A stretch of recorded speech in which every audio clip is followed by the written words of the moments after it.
Ito guys, ayaw magsara, ayaw mabuksan. Tinawag ko na si Mike. Panay lang sabi na mabubuksan daw o masasara, isara ko lang daw. Ayaw mo kong pansinin ha.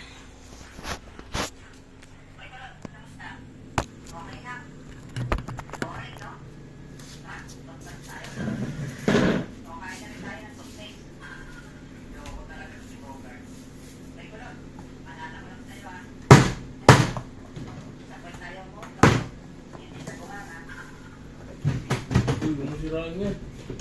Hindi ganyan nan.